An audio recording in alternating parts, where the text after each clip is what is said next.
तर हॅलो नमस्कार फ्रेंड, मी आज बनवणार आहे घरी खवा बनवून त्याच्यापासून गुलाबजामुन बनवणार आहे. चला तर बघूया.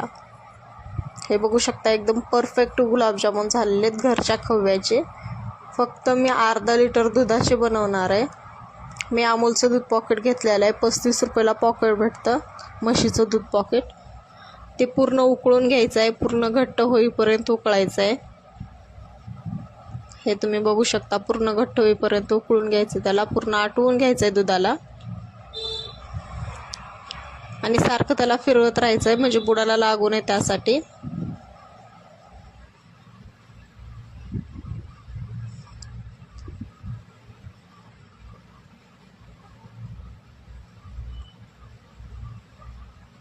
पूर्ण दुधाला आटवायचं आहे, ओतू जाऊ नये त्यासाठी फिरवायचं आहे आणि बुडालाही लागू नये.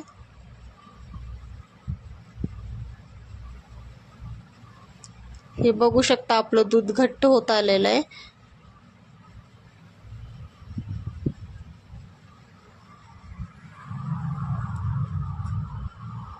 हे बघू शकता, होत आलेलं आहे. पूर्ण दूध आटवून घ्यायचं आहे, त्यानंतरच त्याचा खवा बनतो. हे बघू शकता तुम्ही. हे माझं ऑलमोस्ट झालेलं आहे. हे बघू शकता, माझा खवा झालेला आहे ऑलमोस्ट. हे आपला खवा तयार झालेला आहे. आता मी एका प्लेटामध्ये काढून घेणार आहे. बघू शकता किती सुंदर खवा झालेला आहे. तर यापासून मी गुलाबजामुन बनवणार आहे. अर्धा लिटर दुधापासून किती गुलाबजामुन होतात ते बघूया आपण.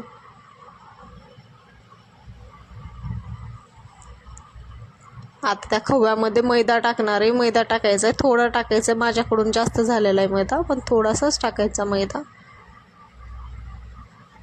त्याच्यानंतर थोडासा सोडा टाकायचा त्याच्यामध्ये.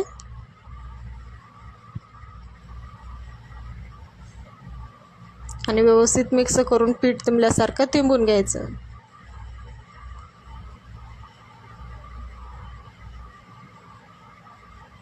थोडंसं पाणी टाकायचं.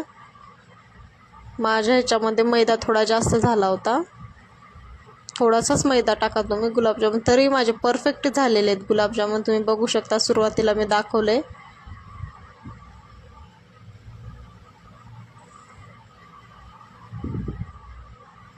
पिठाला मळून घ्यायचं 1-5 मिनिटं छान.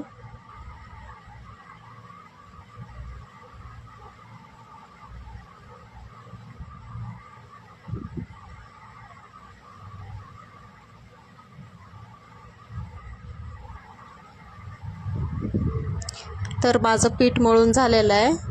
त्याच्यापासून आता मी